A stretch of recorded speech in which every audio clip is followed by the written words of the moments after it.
El problema de la macroeconomía y en general de la economía argentina es que es compleja y uno tiene tentación de dar una respuesta rápida y concreta, pero hay toda una secuencia que no se puede pasar, no se puede perder de vista. Si empezás por la coyuntura, es cierto que hoy la economía real y el desarrollo que está asociado a la economía real es rehén de factores financieros. Lo voy a poner de una manera muy simple.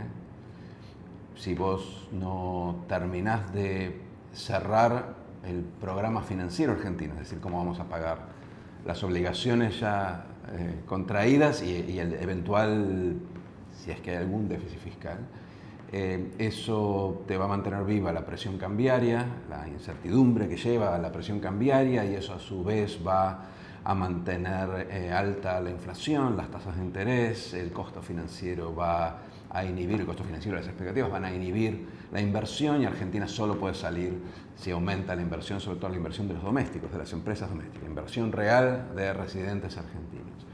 Entonces, todas las otras discusiones son muy difíciles de encarar si uno no resuelve el contexto financiero, y eso se tiene que hacer idealmente en los próximos 6 meses. Cualquier demora en relación a ese marco temporal deja al país en una trampa, en otro tipo de trampa, una trampa política, donde un gobierno llega sin resolver a una instancia que ya se vuelve electoral, porque nosotros lamentablemente elegimos, votamos cada 2 años y tenemos 6, 9 meses para hacer política y después 12 meses para hacer campaña.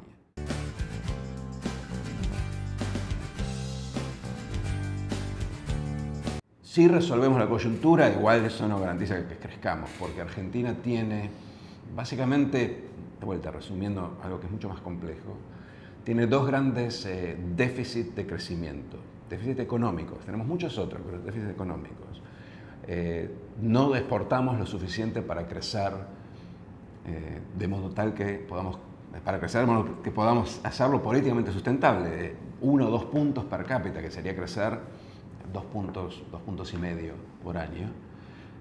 Si no exportamos más, no podemos crecer más. Si exportamos lo que seguimos exportando ahora, creciendo al 1%, como es políticamente inviable, los gobiernos tienden a recalentar la economía, a acelerar el crecimiento a costa del endeudamiento o el gasto de los stocks de inversión, como fue el caso de las tarifas, el retraso tarifario en los años 2000, y eso eventualmente desemboca en una crisis.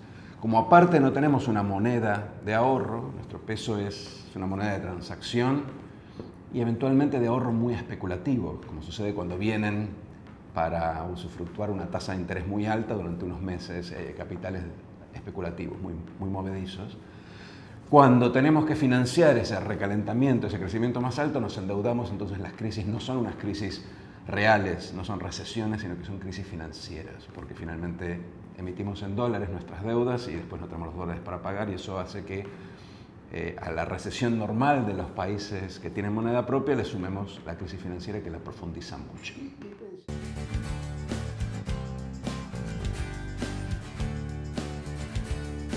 Pero la dolarización no resuelve el problema de la moneda. Es como pensar que la convertibilidad resolvía el problema de la política monetaria. Los americanos tienen un dicho que es mal traducido: a veces para resolver el problema tiramos el agua de la tina de baño del bebé con el bebé también, lo tiramos por el balcón. Entonces, nosotros con la convertibilidad matamos al Banco Central, no creamos reputación en la política monetaria, nos resignamos la política monetaria. Entonces, cuando volvió el Banco Central en el 2002 teníamos que empezar de cero. Con la dolarización no resolvemos el problema de moneda.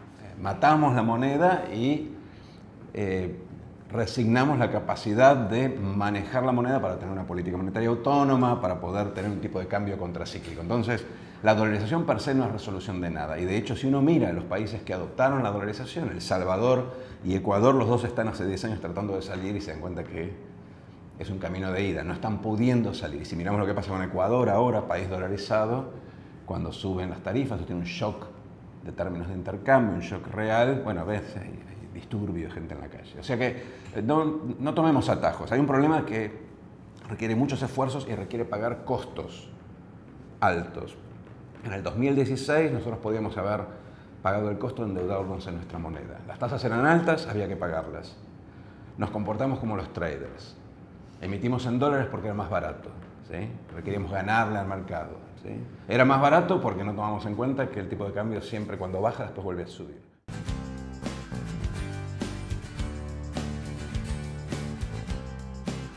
Lo cierto es que si vos tenés un déficit de 3, 4 puntos primario persistente durante muchos años, eso inevitablemente va a debilitar tu crecimiento, tu moneda y va a generar una fuente de volatilidad muy alta. Entonces, el tema del balance fiscal yo creo que se tiene que despolitizar.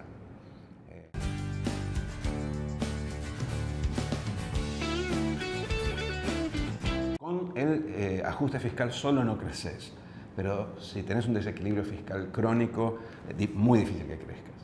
Solo vas a tener algunos breves periodos en donde por ahí convences a alguien de que te preste para crecer, pero eso se acaba rápido. Entonces, sí, eso tiene que estar en el decálogo de todos los políticos argentinos y creo que de alguna manera estamos llegando ahí, ojo, sí. Porque hay algún aprendizaje, no es que nosotros siempre cometemos los mismos errores. El problema es hasta qué punto estamos dispuestos a pagar el precio del balance fiscal.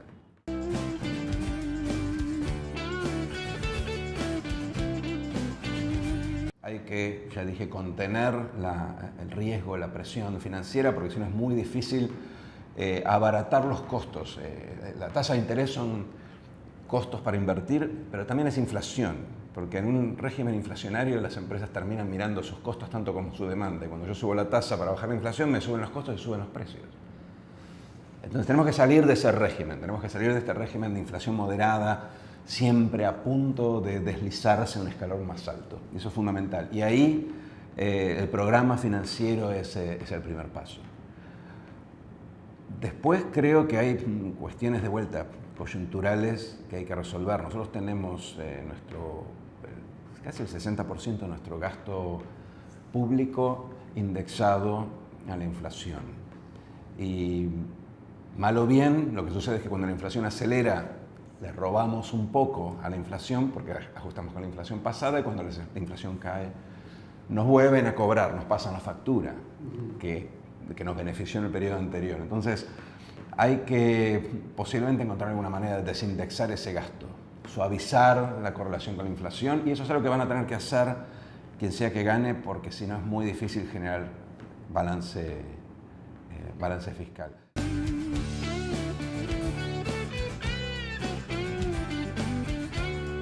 Nuestro sistema previsional está basado en los aportes de los trabajadores y la mitad de los trabajadores en Argentina no aportan o casi no aportan porque a diferencia de los países desarrollados nuestra fuerza laboral asalariada es 50%, capaz que menos, el resto son independientes e informales. Entonces tenemos un sistema generoso y universal que yo apoyo y de hecho lo he hecho, y de hecho está creo que en algún momento mencionado en el libro también, pero tenemos que saber cómo fondearlo, es decir, si todo el mundo se lleva su jubilación o una prestación universal y por el otro lado solamente la mitad aporta hoy, ya no es una cuestión de demografía, es que básicamente hay la mitad de los trabajadores, de los potenciales beneficiarios que hoy no aportan y eso hay que resolverlo con política laboral, hay que encontrar la forma de formalizar a esa gente y de que los monotributistas, que hoy es un régimen degradado, visto negativamente por los hacedores de política, sea el régimen